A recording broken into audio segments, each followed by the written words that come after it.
मी आरती कुलकर्णी. जागर पाण्याचा या आमच्या विशेष कार्यक्रमामध्ये तुमचं स्वागत आहे. आणि या खास कार्यक्रमामध्ये आपल्या सोबत असणार आहेत पाणीवाले बाबा राजेंद्र सिंह. राजस्थानमधल्या अलवार जिल्ह्यामधून राजेंद्र सिंहांनी पाण्याच्या संवर्धनाच्या कामाला सुरुवात केली. त्यांचं काम आता जागतिक पातळीवर जाऊन पोहोचलेलं आहे. राजेंद्र सिंह यांना पाण्याच्या संवर्धनाच्या कामासाठी मॅगसेसे अवॉर्ड मिळालेला आहे.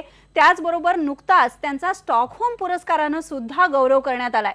राजेंद्र सिंह यांनी पावसाचं पाणी अडवण्यासाठी राजस्थानमध्ये जोहड बांधले आणि या जोहडनी अक्षरशः क्रांती केली. हजारो गावांमध्ये पाणी खेळतं झालं. राजस्थानमधल्या नद्या जिवंत झाल्या. महाराष्ट्रामध्ये सुद्धा कोणताही पाण्याचा प्रकल्प असला की राजेंद्र सिंह यांना बोलवलं जातं आणि या पाणीवाल्या बाबांचं मार्गदर्शन घेतलं जातं, परिक्रमा काढल्या जातात. आणि म्हणूनच हिरवळ प्रतिष्ठान आणि कोकण विकास आघाडीनं सुद्धा असाच एक उपक्रम सुरू केलेला आहे रायगडमध्ये. या निमित्तानं आपण राज्यभरातल्या पाण्याच्या प्रश्नावर बोलणार आहोत. खरं तर पाण्याची समस्या, हवामान बदल हे आता जागतिक प्रश्न बनलेले आहेत आणि याबद्दल पाणीवाले बाबा राजेंद्र सिंह यांना काय वाटतं ते आपण समजून घेणार आहोत. IBN लोकमतच्या सगळ्या ब्युरोमधून आपले प्रतिनिधी प्रश्न विचारणार आहेत. न्यूज रूम मधल्या सहकाऱ्यांना सुद्धा राजेंद्र सिंह यांच्याशी संवाद साधायचा आहे. पण पहिल्यांदा आपण सुरुवात करूया या तिन्ही पाहुण्यांशी बोलून. राजेंद्र सिंह जी, बहुत बहुत स्वागत है आपका IBN लोकमत के स्टूडियो में. आपने अपने काम की शुरुआत तो राजस्थान से की थी, लेकिन अब आप महाराष्ट्र के पानी वाले बाबा भी बन गए, क्योंकि पिछले दिनों में आपने मुड़ा मुठा की परिक्रमा की, फिर उजनी के क्षेत्र में भी पानी के लिए आपने अभियान चलाया था. और जब भी हम लोग बात कर रहे थे तो आप पूरा महाराष्ट्र के सारे गांव शहरों का नाम लेकर बोल रहे थे कि यहाँ ये करना चाहिए, वहाँ ये करना चाहिए. महाराष्ट्र में लगातार 3 साल सूखा पड़ रहा है और बाढ़ भी आ रही है, वो भी घटनाएं हो रही है. तो ये सूखा और बाढ़ क्यों आती है, उसका जो क्वांटिटी है वो क्यों बढ़ गया है? देखो, इस वक्त धरती को बुखार चढ़ गया है और मौसम का मिजाज बिगड़ गया है. इसको पढ़े लिखे लोग क्लाइमेट चेंज कहते हैं. हम जैसे लोग ये समझते हैं कि जब तापक्रम बढ़ता है तो बादल कई बार लाल गर्मी के कारण, रेड हीट के कारण ऊपर उठ जाते हैं और हवा के साथ आगे निकल जाते हैं और बारिश जहां होनी चाहिए, जब होनी चाहिए, वो क्रम ठीक नहीं रहता. तो हमारी इस धरती पर 4 तरह का तापक्रम होता है. एक रेड हीट होती है, एक येलो हीट होती है, एक ग्रीन हीट होती है और एक ब्लू हीट होती है. ब्लू हीट समुद्र के पानी को, जो समुद्र में खारा पानी है, उसको मीठा करके बादल बनाने का काम करती है. जी. ग्रीन हीट बादलों को अपने पास लाने में मदद करती है, बुलाती है. और वो जो ग्रीन हीट है वो हरियाली से एवोपरेशन में ऊपर उठकर माइक्रो क्लाउड फॉर्मेशन का काम करती है. और जो येलो हीट है वहां पर खेती और जो मानवीय जीवन है वो सब मिक्स होता है. तो वो ग्रीन हीट पर आने वाली बारिश उससे जीवन को चलाने में मदद करती है. लेकिन ये जो रेड हीट है, ये रेड हीट जहां कांच के बिल्डिंगें, सीमेंट कंक्रीट की बिल्डिंगें और पॉल्यूशन और इंडस्ट्री का गरम और थर्मल पावर हाउस, ये सब रेड हीट बनाती हैं. और इस रेड हीट के कारण ये जो तीनों हीट हैं, इनका जो तीनों का रोल है वो बिगड़ जाता है, डिस्टर्ब हो जाता है. वो सही मायने में जलवायु परिवर्तन का दुष्प्रभाव है. इस जलवायु परिवर्तन के दुष्प्रभाव के कारण बाढ़ भी आती है और सुखाड़ भी आता है. जब वर्षा को होना चाहिए जब नहीं होती, जितनी होनी चाहिए नहीं होती, वो इरेटिक होती है, तो ये दुष्कर्म बढ़ जाता है.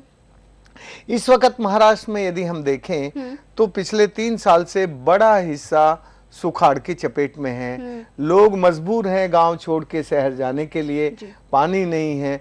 और केवल ना महाराष्ट्र में, कल कर्नाटक से आया हूं, गुलबर्गा से, वो तो पूरा इलाका जो महाराष्ट्र से जुड़ा हुआ है पूरा उजड़ रहा है. तो ये जो सुखाड़ है और ये जो बाढ़ है, ये एक ही सिक्के के 2 पहलू हैं. यदि बारिश की बूंदों को हम पकड़ के मिट्टी में नमी बनाए रखने का काम करें तो पानी और मिट्टी मिलके हरियाली कर देता है, वो ग्रीन हीट को बढ़ा देता है और फिर बादलों का जो क्रम है वो ठीक से बरसता रहता है। लेकिन अभी जिस तरह से हमारे विकास की प्रक्रिया चली उसमें हम इन सब चीजों का रेस्पेक्ट नहीं किए और उसके कारण रेड हीट इंक्रीज होती गई और जब रेड हीट इंक्रीज होकर 2 डिग्री टेम्परेचर ज्यादा बढ़ा देती है तब जलवायु परिवर्तन के दुष्प्रभाव आने लगते हैं और इस वक्त जलवायु परिवर्तन के दुष्प्रभाव पूरी धरती पर दिख रहे हैं। मुझे लगता है कि हमें महाराष्ट्र में जलयुक्त शिवार जैसी एक अच्छी योजना जो शुरू हुई है, ऐसी योजनाओं को ज्यादा रुचि से, ज्यादा मेहनत से आगे बढ़ाने के काम करने चाहिए, क्योंकि जैसे ही हम पानी को रोक के मिट्टी में डालेंगे और मिट्टी में नया जीवन आ जाता है और नया जीवन जो है वो वनस्पतियां, हमारे जो वातावरण में जहरीली गैसें हैं उनको अपने अंदर एब्जॉर्ब करके प्राणवायु में बदल देती हैं। तो एक तरह से धरती का क्रम और प्रकृति का पुनर्जीवन शुरू हो जाता है। तो एक तो मुझे खुशी है कि महाराष्ट्र सरकार ने पिछले साल ये जलयुक्त शिवार करके थोड़ा पानी और मिट्टी के रिश्ते को संतुलित बनाने का काम किया। दूसरा मैं ये चाहता हूं कि अभी महाराष्ट्र को यदि बाढ़ और सुखाड़ मुक्त करना है तो हमें यहाँ का जो वर्षा चक्र है, बदलता वर्षा चक्र, उस बदलते वर्षा चक्र को फसल चक्र के साथ जोड़ना चाहिए। यदि हम फसल चक्र और वर्षा चक्र के रिश्ते नहीं जोड़ेंगे तो सब गड़बड़ होगा। जैसे मराठवाड़ा में कम बारिश होती है तो भाई वहां गन्ना क्यों बोते हो तुम? जी, तो बहुत बड़ी समस्या बन गई है। तो हमें फसल चक्र और वर्षा चक्र के रिश्ते पर जरा ज्यादा समझदारी से काम करना चाहिए। और यदि महाराष्ट्र के किसानों की स्थिति, मराठवाड़ा के किसानों की स्थिति खराब होगी तो फिर सब तरह की स्थिति खराब होगी। उनकी स्थिति को बेहतर रखने के लिए ये जरूरी है कि वो गन्ने की फसल की जगह अरहर बोएं, सरसों बोएं, दूसरी फसलें बोएं जिसमें पानी कम खर्च हो और नेचुरल बारिश से उनकी जिंदगी अच्छे से बन सके। ये करने की, फसल चक्र को ठीक करने की और जलयुक्त शिवार जैसे काम को गांव-गांव में बड़ी तेजी से, इसमें बजट जितना ज्यादा सरकार लगा सकती है पूरा हाथ खोल के पानी के काम में लगना चाहिए। जी, राजेंद्र सिंह जी, आपने महाराष्ट्र के जलयुक्त शिवार योजना को बहुत सराहा है। हम लोग जब बात करते हैं गुलबर्गा की, मराठवाड़ा की, उत्तर महाराष्ट्र की, वो तो हम समझ सकते हैं कि वहाँ सूखा है, लेकिन कोकण जैसे इलाकों में जहाँ बहुत बारिश होती है वहाँ भी अभी सूखा होने लगा है, पानी की बहुत बड़ी तादाद में किल्लत है। ऐसा क्यों हो रहा है? और कोकण के लिए ही खास करके आप सब लोग परिक्रमा चलाने जा रहे हैं, तो उसका उद्देश्य क्या है? देखो, कोकण की हालत अभी उतनी भयानक नहीं हुई है जितनी विदर्भ की है, मराठवाड़ा की है। तो हमारे मन में ये आया कि अभी कोंकण भी ऐसा ही रेगिस्तान हो जाएगा जैसा हमारा। तो जहां थोड़ी अच्छी स्थिति बची हुई है वहां जल साक्षरता का एक अभियान चलाएं। और जल साक्षरता का अभियान चलाने के लिए हम लोगों ने इस बार ये यात्रा कोंकण से शुरू की है और कोंकण के इलाके में यात्रा शुरू करके जो बारिश का पानी बह के नीचे चला जाता है हमें वहां के फ्लो को स्लो करना है। कोंकण का यदि फ्लो स्लो हो जाएगा तो ना बाढ़ आएगी ना सुखाड़ होगी। अभी तो कोंकण का सारा पानी समुद्र में चला जाता है, फिर वो धरती के पेट में जाएगा तो धरती का पेट पानी से भरेगा, कुओं में पानी आएगा और खेती भी अच्छी होने लगेगी। इसलिए हम ये कोंकण से अपनी जल साक्षरता परिक्रमा कर रहे हैं। और ये जो जल साक्षरता परिक्रमा है ये एक तरह से अभी जो पूरी दुनिया में विश्व युद्ध खड़ा हो गया है ना, मैं अभी 17 देशों में गया हूँ, 8 ऐसे देशों में गया हूँ जहां लोग उजड़ के बस रहे हैं और 9 ऐसे देशों में गया हूँ जहां से लोग उजड़ रहे हैं। तो एक तरफ पानी की कमी के कारण लोग उजड़ रहे हैं और दूसरी तरफ जहां थोड़ा बहुत अभी पानी बचा है वहां दबाव डाल के तो वहां लड़ाई शुरू हो गई है, क्योंकि उस देश के लोग नहीं चाहते कि वहां इतने सारे लोग विदेशों से आके उनके यहाँ आके बस जाए। तो ये जो छोटे छोटे टेंशन है, ये छोटे छोटे टेंशन बड़े विश्व युद्ध को बचा रहे हैं। कोंकण में हम विश्व शांति के लिए जल संरक्षण का, संवर्धन का संदेश देकर यात्रा शुरू करना चाहते हैं और विश्व शांति की यात्रा कोंकण में एक नया संदेश दुनिया को देगी, इसलिए ये जी, यात्रा सुरू कर रहे जी हैं। जरूर ये संदेश देगी. आपल्या बरोबर हिरवळ प्रतिष्ठानचे किशोर धारिया आहेत आणि कोकण विकास आघाडीचे संजय यादवराव आहेत. संजयजी, तुम्ही राजेंद्र सिंहांना घेऊन कोकणामध्ये खास करून जलसाक्षरतेचा हा संदेश पोहोचवणार आहात. काय आहे या जलयात्रेचं स्वरूप आणि तुमचा उद्देश काय आहे? आजची कोकणातली जी स्थिती आहे, विशेषतः सह्याद्रीमधल्या गावांची, 20% लोक गावात राहतात, 80% लोक मुंबईत राहतात. खरंय. पूर्वी आम्ही शाळेत जात होतो तेव्हा माझ्या शाळेमध्ये 400 मुलं होती, आज त्या शाळेमध्ये 37 मुलं जातात. अशीच कोकणातल्या अनेक गावांची स्थिती आहे. गावात मुलं नाहीत, गावात रोजगार नाही, तरुण नाही, आणि पाण्याचं नियोजन न केल्यामुळे प्रचंड पडणारं पाणी समुद्रात वाहून जातं.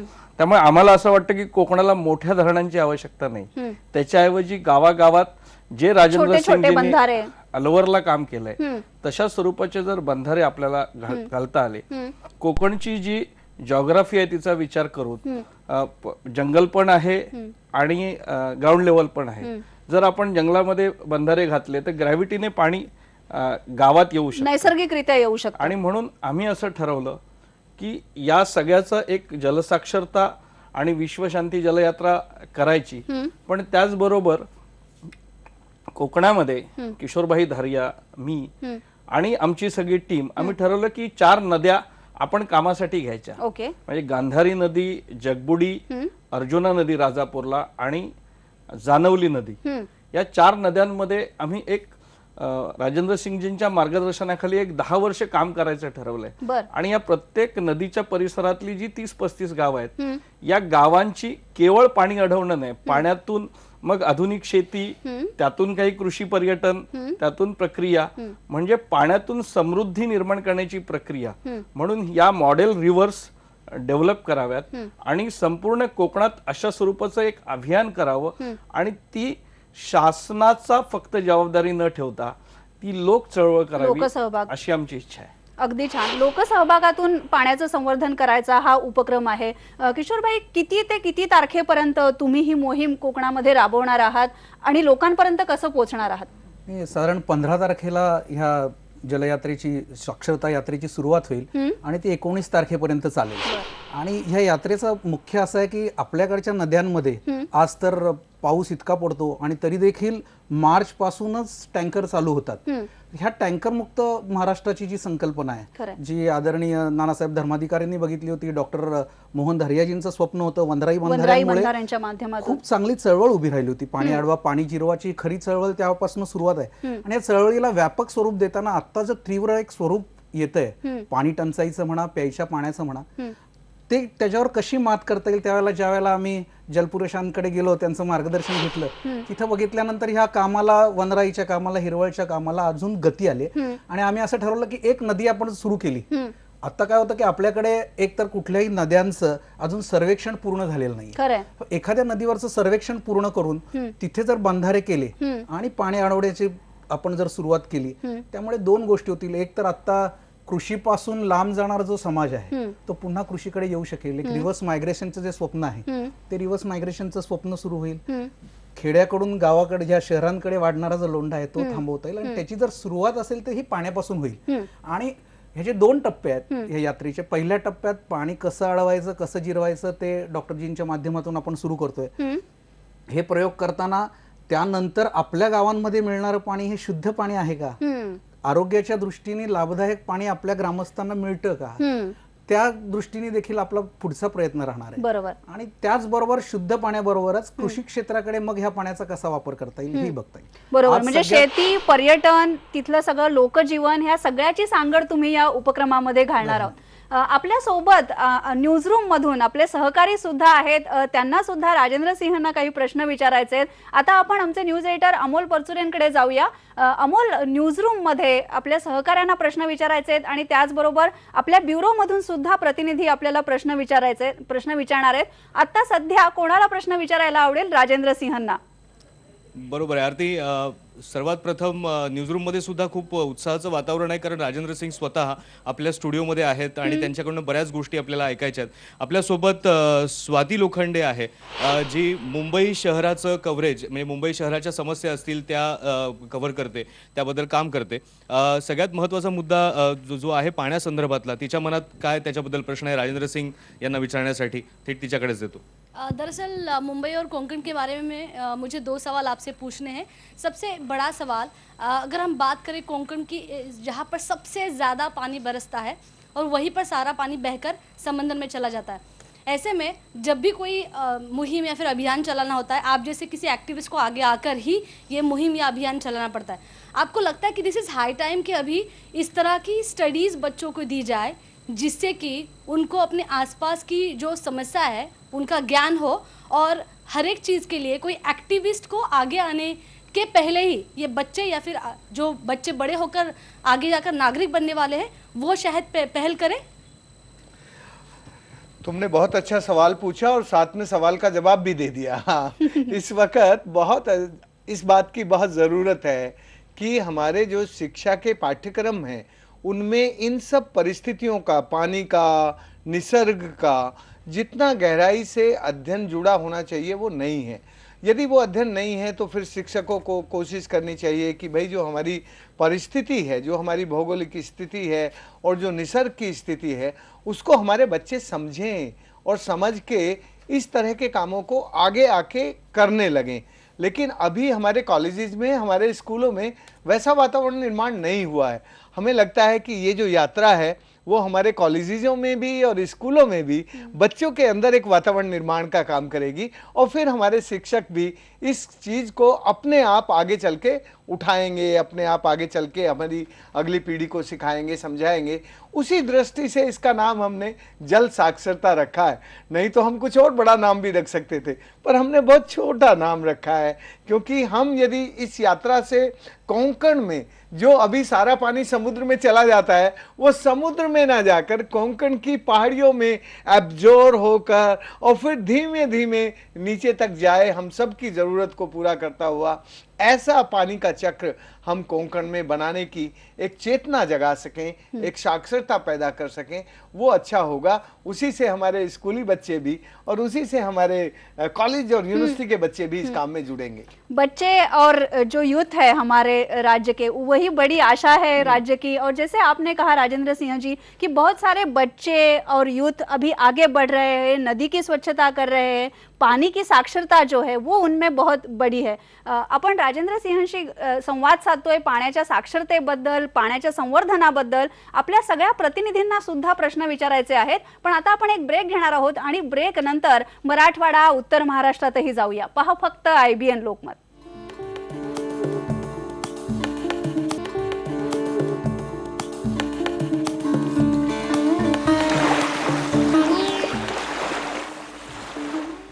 पाणीवाले बाबा राजेंद्र सिंह यांच्या सोबत कोकणामध्ये एक जलयात्रा सुरू होतीये याच जानेवारी महिन्यात, आणि या निमित्तानं आपण त्यांच्याशी संवाद साधतोय. मराठवाड्यामधून आमचा प्रतिनिधी सिद्धार्थ गोदामला राजेंद्र सिंहजींना प्रश्न विचारायचा आहे. सिद्धार्थ, काय प्रश्न आहे तुझा?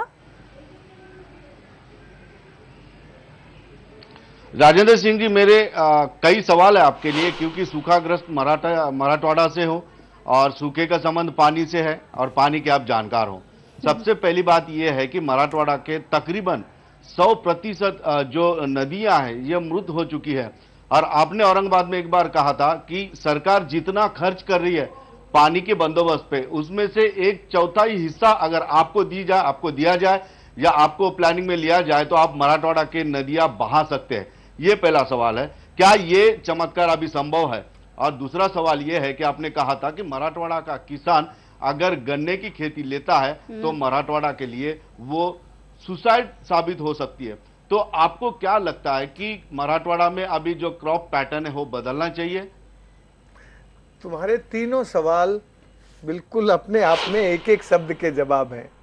मैं जो आपका पहला सवाल है उसकी बहुत संभावनाएं हैं कि महाराष्ट्र की नदियां पानीदार बन सकती हैं, शुद्ध सदा नीरा हो सकती है, बशर्ते कि यहाँ का समाज, यहाँ का राज और यहाँ के संत तीनों मिलकर इस काम को प्रायोरिटी पर लेकर इस काम में जुटें। और देखो, यदि नदियों को, महाराष्ट्र की नदियों को जीवित नहीं किया गया तो महाराष्ट्र में तुम कितना भी पैसा कहीं से ले आओ, महाराष्ट्र सुखी और समृद्ध और शांत राज्य नहीं रह सकता। महाराष्ट्र में जिस तरह की लड़ाइयां अब आगे आने वाले समय में होंगी, उनके समाधान करने हमारे लिए मुश्किल हो जाएंगे। इसलिए मैं फिर कहता हूं कि इस वक्त महाराष्ट्र को सुखी, समृद्ध और एक शांत समाधानी राज्य बनाने के लिए राज, समाज और संतों को मिलकर यहाँ की नदियों को पुनर्जीवित करने के काम में जुटना चाहिए। तुम्हारा दूसरा सवाल तुमने बिल्कुल अपने आप ही उसका जवाब दे दिया। मेरा कहना यह है कि हम यदि सचमुच ये मानते हैं कि हमें महाराष्ट्र को हरा भरा बनाना है तो यहाँ का फसल चक्र और यहाँ का वर्षा चक्र जोड़ना पड़ेगा। और गन्ना, जहाँ पानी ज्यादा है वहाँ तुम गन्ना उगा लो, मैं गन्ने का दुश्मन नहीं हूँ, पर गन्ना वहाँ मत उगाओ जहाँ गन्ने के लिए पानी नहीं है आपके पास। आपने ये प्रकृति पर अतिक्रमण किया है, प्रकृति का शोषण किया है, उसका भूजल के भंडार खाली कर दिए हैं। और जब भूजल के भंडार खाली होते हैं तब किसान का पेट भर नहीं सकता। किसान का पेट धरती के पेट के साथ जुड़ा होता है, इसलिए धरती का पेट भी ठीक रखना किसान के पेट के लिए ज़रूरी है। जब हम कई बार अपनी टेक्नोलॉजी से धरती के पेट को पूरा खाली कर देते हैं तो किसान दुखी हो जाता है। इसलिए मेरा कहना यह है कि यहाँ का फसल चक्र और वर्षा चक्र, इन दोनों का रिश्ता जोड़ना चाहिए। यदि हम इस रिश्ते को जोड़ेंगे तो मराठवाड़ा बचा रहेगा, नहीं तो मराठवाड़ा की हालत अच्छी नहीं है, बहुत खराब है। जी, अभी अलार्मिंग सिचुएशन है मराठवाडा में। हम लोग अभी उत्तर महाराष्ट्र में भी जाएंगे। प्रशांत बाग उत्तर महाराष्ट्रामधून प्रश्न विचारत आहेत, कारण जेव्हा जेव्हा दुष्काळ जाहीर होतो राज्यामध्ये तेव्हा मराठवाड्याचा विचार केला जातो, पण उत्तर महाराष्ट्रामध्ये सुद्धा यावेळी दुष्काळ पडलेला होता आणि तिथे काय स्थिती आहे हेही सगळ्यांच्या समोर यायला हवं। प्रशांत, तुझा काय प्रश्न आहे राजेंद्र सिंहसाठी? भाई जी नमस्कार, मेरे दो सवाल आपसे है। सवाल पहला तो यही है कि दक्षिण भारत की गंगा जिसे माना जाता है गोदावरी नदी, उसका उद्गम नासिक जिले के त्र्यंबकेश्वर में होता है और वहीं पर आपने विजिट की थी कुछ माह पहले और उस वक्त आपने जो कंक्रीट का स्लैब देखा था उस वक्त आपने व्यथित होकर कहा था कि अगला उत्तराखंड यही होना है। क्या, मेरा सवाल यह है कि क्या मतलब हमारा प्रशासन और हमारी लोक जो संस्कृति है, क्या हम लोग सजग नहीं है? हमारी गलती कहां हो रही है? और ये उत्तराखंड वाला मुद्दा विस्तार से आपसे जानना चाहते हैं।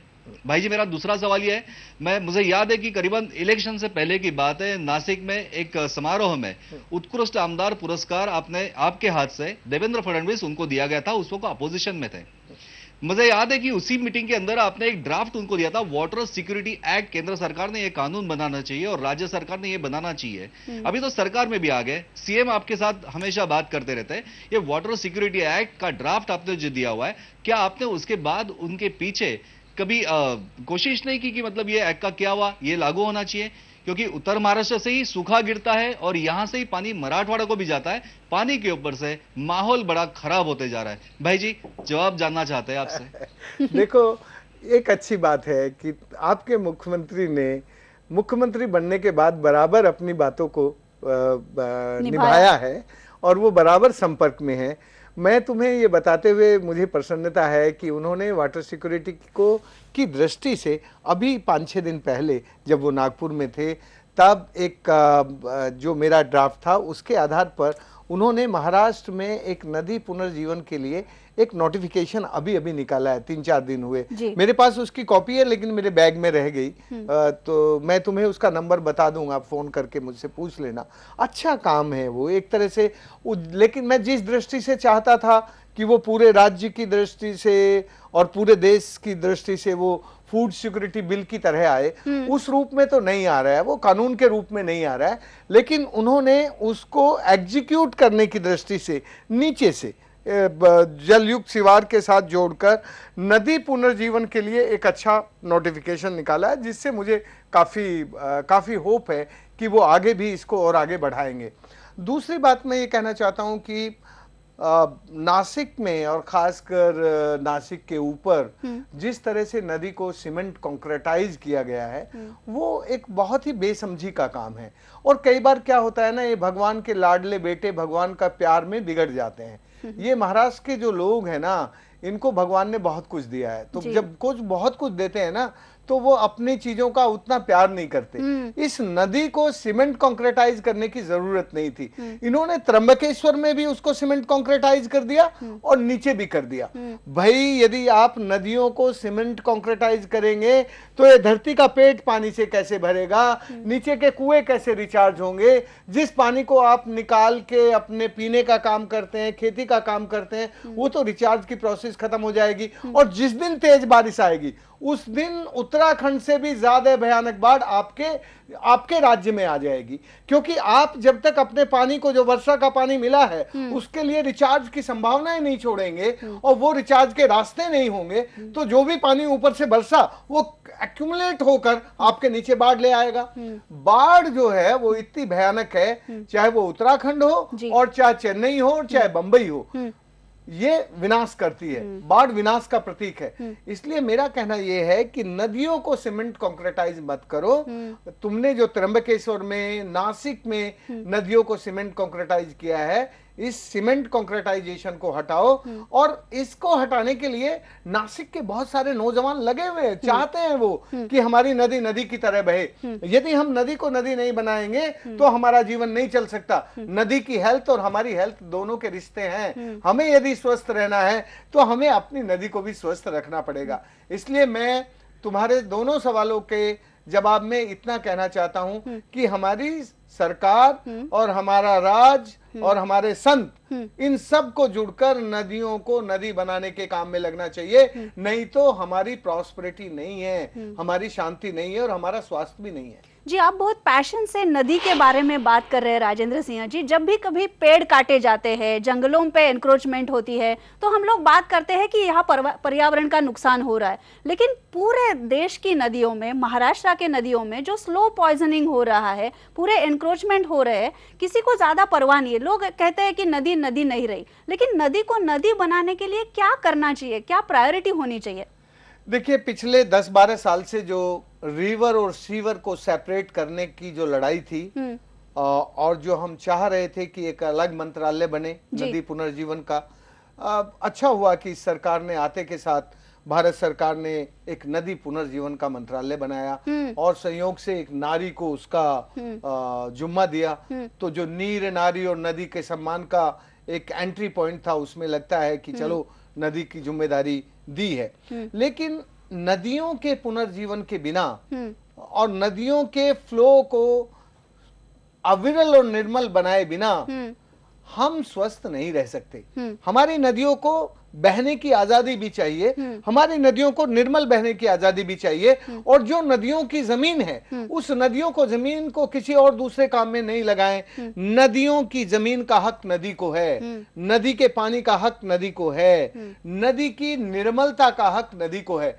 कम से कम हम नदियों के 3 हक तो नदियों को दें। एक तो नदियों को उनके अपने जीवन का हक दें और नदियों की जमीन का हक नदी को दें। आजकल नदियों की जमीन पर जिस तरीके से अतिक्रमण हो रहा है, नदियों में जिस तरह से प्रदूषण हो रहा है, नदियों का पानी कहीं इस देश में पीने के लायक बचा नहीं है, नहाने के लायक नहीं बचा है। नदियों में हम घुसते हैं तो हमारे पैर गल जाते हैं। ऐसी भयानक नदियां इस देश में हैं जो गंगा में मिलती हैं। मेरा कहना यह है कि कम से कम हम नदियों की अविरलता और निर्मलता, जो हमारी भारत सरकार का कमिटमेंट है, उसको पूरा करना चाहिए। नदियों की अविरलता, निर्मलता हमारे चुनाव के वक्त के घोषणा पत्र में बहुत क्लियरली और सारी सभाओं में मेंशन किया गया।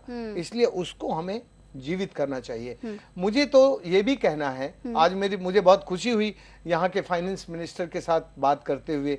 उन्होंने कहा कि जैसे भारत सरकार ने अभी गंगा नमामि गंगे शुरू किया है, वैसे ही हम चंद्रभागा नमामि शुरू करने वाले हैं।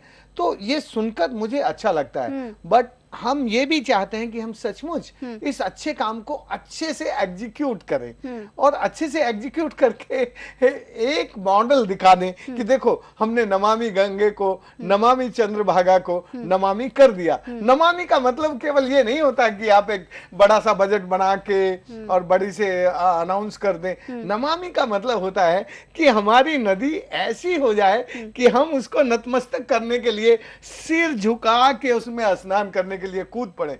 आज हमारी नदियों की हालत ऐसी नहीं है, आज हमारी गंगा की हालत ऐसी नहीं है, चंद्रभागा की हालत ऐसी नहीं है, हमारी पूना की नदी है मूला मोथा, उसकी हालत ऐसी नहीं है।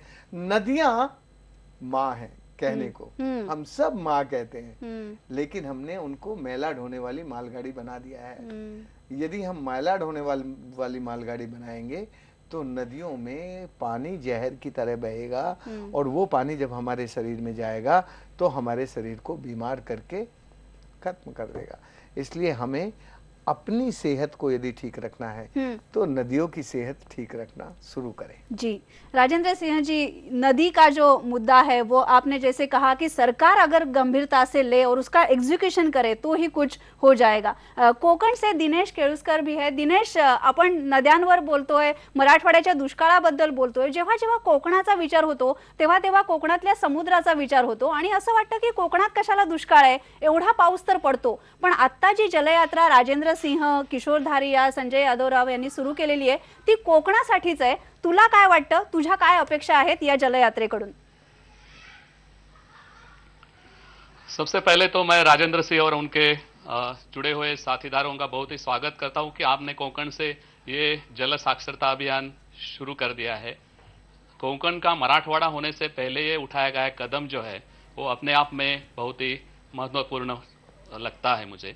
लेकिन जैसे कि राजेंद्र सिंह जी, आपने एक जो चिंतन किया है उसमें आपने ये सवाल उठाया कि पानी अगर जहाँ मिले, जहाँ जहाँ जिस इलाके में पानी अगर उपलब्ध हो वो वहाँ की मिट्टी में जाना चाहिए। और ये सब जो लोगों तक पानी पहुँचने वाली जो सब प्रक्रिया है, ये सब सरकार के विकास नीति से जुड़ी हुई रहती है हमेशा। और हालांकि ये आप जानते हैं कि कोंकण में बहुत सारी जी जमीन है वो बिना इस्तेमाल वाली और बिना फसलों वाली है। लोग बहुत सारे शहरों में रहते हैं अपने कारोबार के लिए। तो अभी सरकार ये कह रही है कि जहाँ जहाँ कोंकण की जो ज़मीन है वो ऐसे प्रोजेक्ट्स के लिए या ऐसे कुछ ऑर्गेनाइजेशन को ये करने जा रहे हैं कि वो नॉन एग्रीकल्चरल जो प्रोजेक्ट्स हैं, बहुत ही इंडस्ट्रियलाइजेशन कोंकण में बाकी है होना, और इंडस्ट्रियलाइजेशन के लिए वो ज़मीन जो है वो ले रही है। सवाल यह है कि अगर सरकार को पानी चाहिए दूसरों इंडस्ट्री के लिए तो सरकार एक जगह से पानी उठा के दूसरी जगह वो दूसरी जगह लेके जा रही है, वो कितना ये जरूरत है क्या? क्योंकि कोयना जो अवजल है यानी बिजली उत्पादन के बाद जो अवजल चला जाता है समुद्र में, वो करीबन टैंकर की भाषा में अगर दिनेश का सवाल ये है राजेंद्र सिंह जी, कोयना का जो पानी है जो हाइड्रो इलेक्ट्रिक प्रोजेक्ट से बह जाता है समुंदर में, वो पानी जो है वो मुंबई के लिए लाने की योजना है। तो दिनेश का सवाल ये होगा कि वहाँ जो स्थानिक लोग हैं, उनके स्थानीय लोग हैं, उनको उसका लाभ नहीं मिलता, और जो हमारे सभी पॉलिसीज है, सभी हमारा पानी है वो शहरों के लिए चला जाता है। देखो, इस वक्त बड़ी ये दुखद बात है कि हम जो भी विकास की योजनाएं बना रहे हैं उन विकास की योजनाओं में धरती की सेहत, निसर्ग और जिन पंच महाभूतों से हम बने हैं, जिसको हम कहने को भगवान कहते हैं। भगवान का मतलब है भय से भूमि, गै से गगन, वै से वायु, आ से अग्नि और न से नीर। ये जो पंच महाभूत हैं यही हमारे जीवन को बनाते चलाते हैं और यही हमारे जीवन की समृद्धि है। इनके संरक्षण के लिए, इनके संवर्धन के लिए आज हमारा कोई प्लान नहीं है, कोई प्रोजेक्ट नहीं है, कोई विकास का रास्ता नहीं है। हमने जो विकास की नीति बनाई है वो हमारे विस्थापन से शुरू होती हैं। हमारी सारी विकास की परियोजनाएं, उन सब में हमारे ज्ञान का विस्थापन सबसे पहले शुरू होता है, फिर उस ज्ञान के विस्थापन के कारण विकृति आती है, बिगाड़ आता है और फाइनली विनाश होता है। जैसे अभी तुमने बाढ़ देखा, सुखाड़ देखा, ये विनाश के चिन्ह हैं। हमें लगता है कि हमें अपने विकास की नीति ऐसी बनानी चाहिए जिसमें विस्थापन ना हो। भारतीय जो ज्ञान तंत्र है वो बहुत गहरा है। भारतीय ज्ञान तंत्र में पंच महाभूतों का सम्मान है, संरक्षण है, संवर्धन है, और इसी में हम दुनिया के गुरु थे। हम जब भी नीर, नारी और नदी का सम्मान करते थे, नारी माने पूरी नेचर जो सबको पैदा करती है, सबको बनाती है, जो भी बनाती है, जो भी पैदा करती है वो नारी है, और नदी जो सबको गंदगी को बहा देती है और अमृत को बना देती है, हमारे जीवन को अमृत की तरह पवित्र रखती है। और नीर की तो शुरुआत उससे होती है। ये जो दृष्टि थी, भारतीय दृष्टि थी, इस भारतीय दृष्टि को हम भूलकर अब हम उन सब चीजों में लगे हैं। जलवायु परिवर्तन जैसे मसले में भी हम वैसी टेक्नोलॉजी में, गैस एमिशन में सारा पैसा उसी पे खर्च करते रहते हैं, लेकिन हम इस बात को भूल जाते हैं कि ये जो एटमॉस्फेयर में जो जहरीली गैसें हैं, इनको ठीक करने के प्लांट हमारे पास पेड़ है। पेड़ ऐसा प्लांट है जो बिना कुछ खर्चा लिए हमसे उस जहरीली गैस को अपने अंदर ले लेता है और अच्छी गैस हमें दे देता है। और समुद्र हमारे पास ऐसा है कि जो उसके अंदर खारा पानी है, समुद्र सूरज के साथ मिलकर सूरज समुद्र के सारे पानी को डिसैलिनेट करके मीठा करके बादल बना के पूरे देश में भेजता है, पानी देता है। इन सब चीजों के बारे में बातें करना, इन सब चीजों को, इन रिश्तों को इंटीग्रेट करना, इन रिश्तों को यूनिफाइड करना और यूनिफाइड करके क्लाइमेट एडेप्टेशन के लिए काम करना हमारा देश भूल गया है। और इसी कारण हम नीचे आ रहे हैं। अब हम लोग दूसरों की नकल करके मिटिगेशन के नाम पर टेक्नोलॉजी खरीद रहे हैं, कंसल्टेंसी बिजनेस में लगे हुए हैं। हमारा कहना यह है कि भाई, हम जिन चीजों के गुरु हैं, हम जिन चीजों को जानते हैं और जो चीजें दूसरों को, दुनिया को और सिखा देते हैं, हमें उन चीजों को अपना सवाल बनाना चाहिए और भारतीय ज्ञान तंत्र से हमें सीखना चाहिए कि इस 21वीं शताब्दी के जो खतरे हैं, उन खतरों का समाधान हमारे पास है और उन खतरों को, जो हमारे मूल रास्ते हैं, जो समाधान है, उससे हम आगे बढ़ के कैसे दुनिया को भी सिखा सकते हैं और अपने देश को भी आगे ले जा सकते हैं। राजेंद्र सिंह जी, आपने अभी पोल्यूशन की बात की, बढ़ती हुई आबादी है और बहुत इंडस्ट्रियलाइजेशन है, मटेरियलिज्म भी है। जब भी पानी की बात होती है तो हम लोग सोचते हैं देहातों के बारे में, गांवों के बारे में, लेकिन आपको क्या लगता है कि वाटर कंजर्वेशन में शहरों की क्या जिम्मेदारी है? देखो, शहरों की जिम्मेदारी गांव से पहले है, क्योंकि ये जो शहरी लोग हैं, एक तो गांव के लोगों से ज्यादा पानी खर्च करते हैं और जो गांव को पानी जाता है उसको ये दूषित कर देते हैं। इनके बाथरूम में हमारी सरकारें सब सब्सिडी देकर 5 रुपए में 1000 लीटर पानी दे देती है। जब हमारा गांव का आदमी पानी के लिए खड़ा होता है तो उसको 30 लीटर पानी लेने के लिए 200 रुपए खर्च करने पड़ते हैं, दूर से कहीं से आता है। हमारी सरकारों ने दोहरी नागरिकता पैदा कर दी है कि गांव के आदमी को तो 40 लीटर पानी मिलेगा और बंबई में रहने वाले को 200 लीटर पानी मिलेगा और 200 लीटर पानी भी पूरा सब्सिडी में मिलेगा। तो जब आप शहरी लोगों को फ्री में पानी देते हैं, फ्री में ही है, फ्री में ही है, बिना कीमत के पानी है, वैल्यू भी नहीं है, कोई वैल्यू भी नहीं है। जब आप शहरी को फ्री में देने लगते हैं और गांव वाले को, बेचारे को इतनी यात्रा करके मुश्किल से पानी मिलता है, ये जो दोहरी नागरिकता पानी के मामले में हो गई है, ये बड़ी खतरनाक है। मेरा कहना यह है कि भाई, गांव के लोग भी और शहर के लोग भी, दोनों उनके लिए बराबर हैं। बल्कि गांव के लोगों को ज्यादा पानी चाहिए। वो गाय भैंस बकरी को पालते हैं, उसको ज्यादा पानी लगता है। शहर का आदमी तो अपने लिए ही सब सोचता है। तुमने उसके लिए तो 150 लीटर रख दिया और गांव के आदमी के लिए रखा है 40 लीटर। अरे थोड़ा बहुत शर्म करो कि गांव के आदमियों को भी उतना ही दो। और शहर के लोगों पर, जो उनके पास पैसा भी है, वो तो अब और ज्यादा खरीद के पीते हैं, वो बोतल का पानी खरीद के पीते हैं। उनसे ज्यादा पैसा लो, क्योंकि उनके पास ज्यादा पानी है, ज्यादा पैसा है, और उनको कम पानी दो। शहर में 24 घंटे पानी दे रहे हैं और गांव में बेचारे मीलों मील दूर, अभी तो 10-10 किलोमीटर दूर तक पानी नहीं मिल रहा। मैं अभी कर्नाटक में घूम के आया, आपके महाराष्ट्र में घूम के देख रहा हूं। मुझे ये कहना है कि हम इस पानी में सुरक्षा देने के लिए, जल सुरक्षा देने के लिए समता, सादगी, बराबरी, सबको बराबरी करें। और ये जो शहरी लोग हैं, इनको जब जितना पानी ये लेते हैं अपने जीवन में, उतने पानी की पूरी कीमत उनसे वसूलना चाहिए। और वो पैसा कोई प्राइवेट कंपनी नहीं वसूले। ये सब पानी के काम को प्राइवेटाइज करके सत्यानाश कर देते हैं। वो जो हमारी म्युनिसिपल कॉर्पोरेशंस है, जो हमारे मेट्रो सिस्टम है, उन मेट्रो सिस्टम की रेस्पॉन्सिबिलिटी होनी चाहिए कि वो उनके इलाके में जो पानी बरसता है उसका संरक्षण करें, संवर्धन करें, और उसके लिए वो भारत सरकार पर या दूसरों से पैसा ना मांगे। वो उसी से उस काम को चलाएं। अभी क्या होता है, मेट्रो तो अपना प्लान बना के भेज देता है, वो जवाहर रोजगार पता नहीं क्या क्या योजनाएं हैं, वहां से पैसा लेके आ जाते हैं और गांव के लोग बेपानी होके तरसते रहते हैं। शहर के लोगों को अपना वर्षा जल सहेजना चाहिए और गांव के लोगों को भी अपना वर्षा जल सहेजना चाहिए। वर्षा जल को यदि हम नहीं सहेजेंगे तो हम बेपानी हो जाएंगे और बेपानी होकर आप समझती हो कि क्या हालत हमारी होगी। इसलिए अंत में मुझे इतना ही कहना है कि यदि हम महाराष्ट्र को पानीदार बना के रखना चाहते हैं तो महाराष्ट्र के सब शहरों पर बरसने वाली एक एक बूंद को सहेजने के काम में हमें लगना चाहिए। जी, मुंबई कॉरपोरेशन ने हालांकि पूरा कंपलसरी किया था रेन वाटर हार्वेस्टिंग, लेकिन उसका भी एग्जीक्यूशन राजेंद्र सिंह जी मुंबई में नहीं हो रहा आहे, बाकी शहरों में भी वही स्थिती है। जसं आता राजेंद्र सिंहांनी सांगितलं, रेन वॉटर हार्वेस्टिंग, जेवढं पाणी तुमच्या छपरावर पडतं ते सगळं पाणी आपण साठवतोय का, ते कसं वापरतो, आणि म्हणूनच शहरवासियांची जबाबदारी जी आहे ती या काळामध्ये वाढलेली आहे। आपण आणखी राजेंद्र सिंहांशी संवाद साधणार आहोत, न्यूजरूम मधल्या काही सहकाऱ्यांनाही प्रश्न विचारायचे आहेत, पण आता एक ब्रेक घेऊया, ब्रेक नंतर भेटूया।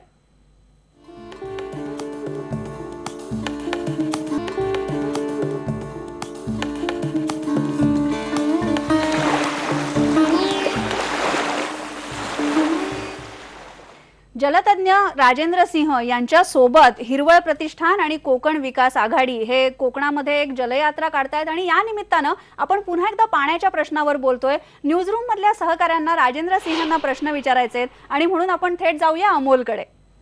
बरोबर आहे आरती, आपण आता राज्यभरातले काही प्रतिनिधींशी बोललो आणि त्यांचे प्रश्न बघितले। आपल्यासोबत निमा आहे आता, निमाला नेमका आता काय प्रश्न विचारायचा राजेंद्र सिंहना, आपण मी तिच्याकडेच येतो माईक। नमस्ते राजेंद्र जी, मुझे आपसे पूछना है कि आपने जल शिवार योजना को काफ़ी सराहा है, तारीफ़ की है उसकी। आपने देश और विदेश में काफ़ी घूमे हैं, तो मैं ये जानना चाहती हूँ कि आपने वहाँ पे कोई ऐसी योजना देखी है जो आप समझते हैं कि यहाँ महाराष्ट्र में उसका इम्प्लीमेंट किया जा सकता है, जो यहाँ के लिए बहुत अच्छी साबित हो सकती है? देखो, योजनाएं तो दुनिया में, देश में सब अब अलग अलग जगह से अलग अलग चलती हैं, लेकिन यदि महाराष्ट्र में जो भू सांस्कृतिक और जो एग्रो इकोलॉजिकल क्लाइमेटिक जोन है उसका रेस्पेक्ट करके जो योजनाएं हम यहाँ शुरू कर सकते हैं, उसमें और भी कई तरह की योजनाएं हैं। महिलाओं को उसके साथ कुछ पानी का जो अंडरग्राउंड एक्यूफर का जो एक्सप्लॉइटेशन है, उस एक्सप्लॉइटेशन को रोकने के लिए यदि नारी पंचायतें सब जगह बन जाएं और वो मॉनिटर करें और उसकी अथॉरिटी महिलाओं को दे दें, तो वो ज़्यादा ईमानदारी से काम होगा। क्योंकि भारत की महिलाएं थोड़ी ज़्यादा गंभीरता से पानी की चीज़ों को थोड़ा ठीक से कर सकती हैं, क्योंकि इन्हीं को पानी के लिए दूर दूर जाना पड़ता है, पर दूर जाना पड़ता है। इसी तरह से मुझे लगता है कि यहाँ यदि महिलाओं को जो अपने गांव के जो पूरे रिसोर्स हैं, उन रिसोर्स में ठीक से काम करने का मौका मिल जाए, गांव में जहां शराब नहीं चाहिए, शराब बंदी करने का जुम्मा यदि वहां की महिलाओं को दे दें और एक छोटा सा नियम बना दें कि भाई जिस गांव में 100 महिलाएं शराब नहीं चाहती और वो लिख के दे दें, उसमें शराब का ठेका नहीं खुलेगा। एक तरह से जब हम अपनी जगह पर अपने लोगों को सम्मान देते हैं, तब हमारा समाज अच्छे काम को करने के लिए आगे आता है। हमारे समाज में एक एहसास जगाने का काम होना चाहिए। योजनाओं का तो जहां तक मैं समझता हूं कि योजनाओं के बारे में मेरी राय ये है कि योजना वो होती है जो वहां के समाज को और वहां की निसर्ग को समझकर उसके भले के लिए हमने जो काम किया है वो उसकी उपयुक्त योजना होती है। नहीं तो इजराइल में, सब दुनिया भर के देशों में, मैं जिन 17 देशों में गया हूं पिछले दिनों, वहां अलग अलग तरह की योजना है। पर मैं एक योजना बता सकता हूं, पूरी दुनिया में सबसे पहले पानी का प्राइवेटाइजेशन फ्रांस में हुआ था। अभी जो पानी का प्राइवेटाइजेशन को तोड़कर दोबारा से उसका सामुदायिकरण करने का काम शुरू हुआ, वो पेरिस में हुआ। अभी हम पेरिस में पिछले दिनों 3 सप्ताह थे, उन्होंने कहा कि अब हम अपना पानी का मालिक कंपनियों को नहीं बनाएंगे, अब हम अपने पानी का प्रबंधन हमारी म्युनिसिपल कॉर्पोरेशन करेंगी। तो मुझे लगता है कि इसी तरह से यदि गांव में पानी का काम करना हो तो एक रीजन में नारियों की एक पंचायत बन जाए और वो पंचायत तय करे कि किसको धरती का पानी निकालने की इजाजत है और किसको नहीं है। और गरीब से गरीब आदमी का कुआं भी और अमीर से अमीर आदमी का कुआं भी एक ही लेवल तक की गहराई का पानी निकाल सकता है। अभी क्या होता है, जिसके पास पैसा है कोका कोयला 1600 मीटर नीचे से पानी निकाल लेगा, सारा पानी को लूट लेगा, और गरीब आदमी का कुआं तो 10 फीट भी गहरा खोदना उसको मुश्किल है। तो जब हम पानी के मामले में समानता का अधिकार सबको दे देंगे तो एक तरह से जल सुरक्षा के लिए अपने आप हमारे कदम आगे बढ़ने लगेंगे। जी, आपने कोका कोला का जिक्र किया, जहाँ सूखा है वहाँ के इलाके से कोका कोला जैसी कंपनियां पानी निकालती है। राजेंद्र सिंह जी, पुणे से हलीमा कुरेशी को भी आपको सवाल पूछना है। हलीमा, विचारू शकतेस तुझा प्रश्न? राजेंद्र सिंह जी, मेरा ये सवाल है कि अगर महाराष्ट्र में भूजल स्तर को बढ़ाना है या फिर लोगों में वाटर सेविंग के बारे में अगर अवेयरनेस पैदा करना है तो लोगों का सहभाग कितना जरूरी है? जिस तरीके से आपने राजस्थान में इतना बड़ा काम खड़ा किया है तो उसी पैमाने में अगर महाराष्ट्र में काम करना है तो किन बातों की जरूरत आपको महसूस होती है? बहुत अच्छा, तुम्हारा सवाल सुन के मुझे बहुत अच्छा लगा कि एक युवा बहन भूजल के भंडारों के बारे में इतनी चिंतित है। देखो, यदि हम भूजल के भंडारों का संरक्षण ठीक से नहीं करेंगे, सबसे अच्छी बात तो यह है कि महाराष्ट्र में अभी पिछले दिनों से, जब मैं पिछले साल आया तो मैंने सब जगह ये कहा कि भाई एक्यूफर मैपिंग होना चाहिए। यदि एक्यूफर मैपिंग हो जाता है, एक्यूफर का पता चल जाता है कि हमारे यहाँ के एक्यूफर कैसे हैं, तो उसको रिचार्ज करने में सुविधा हो जाती है। तो हमें एक तरह से सामुदायिक एक्यूफर मैनेजमेंट का काम करना चाहिए। सामुदायिक एक्यूफर मैनेजमेंट का काम करेंगे तो लोग अपने आप उस पानी का मालिक बनकर उस काम में जुट जाएंगे। नहीं तो लोगों को लगता है कि देखो, हम पानी का काम तो हम कर रहे हैं और फायदा नीचे वालों को हो रहा है, तो वो लोग संरक्षण के काम में आगे नहीं जाते। इसलिए हमारी राय ये है कि हमारे जो एक्यूफर हैं उन एक्यूफर की मैपिंग हो जाए और वहाँ की जो कम्युनिटी है उस कम्युनिटी के साथ पूरा इंटरेक्शन होके कि देखो भाई, आपके एक्यूफर का कैरेक्टर ये है और इसमें पानी रिचार्ज करके हम एवोपरेशन लॉस रोक सकते हैं। तुम जानती हो महाराष्ट्र में कितना पानी का एवोपरेशन होता है। यदि आप महाराष्ट्र में पानी की चोरी नहीं रोकेंगे, देखो सूरज पानी देता भी है लेकिन सूरज ही हमारे पानी को चोरी भी करता है। तो सूरज की चोरी को रोकने के लिए हमें अंडरग्राउंड एक्यूफर रिचार्ज करने पड़ेंगे। अंडरग्राउंड एक्यूफर में से सूरज चोरी नहीं कर सकता।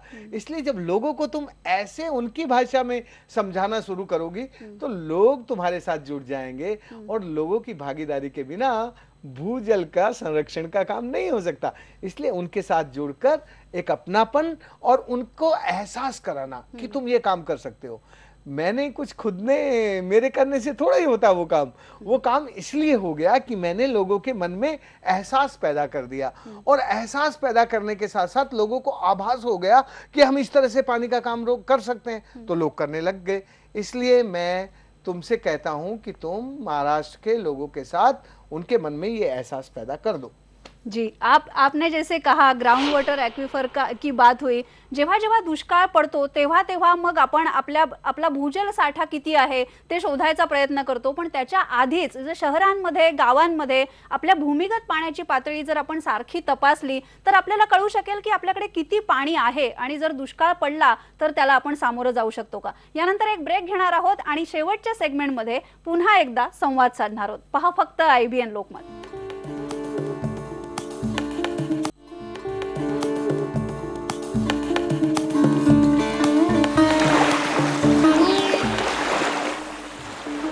राजेंद्र सिंहजींशी जेवढं आपण पाण्याबद्दल बोलू तेवढं कमी आहे, पण आता ही जलयात्रा जी कोकणामधली आहे ती सुरू केलेली आहे हिरवळ प्रतिष्ठानचे किशोर धारिया आणि कोकण भूमी प्रतिष्ठानचे संजय यादवराव यांनी। अगदी शेवटच्या या भागामध्ये तुम्ही सगळ्या राज्यातल्या जनतेला काय संदेश देऊ पाहताय? ही जी यात्रा आहे यामध्ये काय काय कार्यक्रम आहेत? ही यात्रा मुंबईतून सुरू होणार आहे आणि पेण, अलिबाग, महाड, खेड, चिपळूण, रत्नागिरी, राजापूर आणि कणकवली इथे त्याचा समारोप होणार आहे। या सर्व ठिकाणी तिथले नागरिक, या विषयाची चिंता असलेले लोक, सामाजिक कार्यकर्ते हे सगळे एकत्र, अनेक संस्था याच्यामध्ये हिरवळ कोकण भूमी प्रतिष्ठान बरोबरच ओणी हायस्कूल सारखी संस्था आहे, जिल्हा परिषद रायगड आहे, आणि या सगळ्या प्रक्रियेमध्ये राज्याचे मुख्यमंत्री स्वतः या यात्रेमध्ये एका ठिकाणी येणार आहेत. बर. इथले अर्थमंत्री, पर्यावरण मंत्री, जलसंपदा मंत्री, तिन्ही जिल्ह्यांचे पालकमंत्री, सर्व पक्षांचे आमदार आणि पाणी विषयात काम करणारे मान्यवर अशा सर्वांनाच सहभागी करून एक कोकणचं चर्चा किंवा जलचेतना हे आम्ही या ठिकाणी करतोय. पाण्याशी आपण सगळेच जण जोडलेलो आहोत, त्यामुळे सगळ्यांनीच तुमच्या यात्रेमध्ये खरं तर यायला पाहिजे. किशोरजी काय सांगाल? आता आपण असं म्हणतो की कोकणामध्ये पाण्याचं काम करताना ऑलरेडी बऱ्याचशा सामाजिक संस्था ह्यात काम करतात. जसं डॉक्टर नानासाहेब धर्माधिकारी प्रतिष्ठान आहे, त्यांनी आजपर्यंत अनेक धरणांची लोकसहभागातून, लोकांच्या माध्यमातून पूर्णपणे धरणातला गाळ काढण्याचं काम केलेलं आहे. त्याचप्रमाणे आता वनराई आहे. आम्ही जे काम करतोय ते किल्ले रायगडाशी उगम पावलेली जी गांधारी होती, तिचं पाणी थेट जे समुद्रात जात होतं, खाडीत जात होतं, ते कसं थांबवता येईल या संदर्भातलं आहे. अशा सामाजिक संस्थांचं काम करणाऱ्या ज्या संस्था आहेत त्यांना एकत्र आणावं. त्याचप्रमाणे तरुणांच्या मनात ज्या गावातला आता हे काम जे आहे ते त्या ग्रामस्थांच्या वतीने केलं जातं. बरोबर. आणि ही जलसाक्षरता जनजागरण लोकजागर आहे असं मी म्हणतो. कारण ह्या लोकजागरातून लोकांपर्यंत हा विषय पोहोचल्यानंतर त्या ठिकाणी उत्साहाचं वातावरण आहे की शासन बरोबर आहे किंवा नाही, त्यापेक्षा माझ्या गावाचं पाणी मी थांबवू शकतो.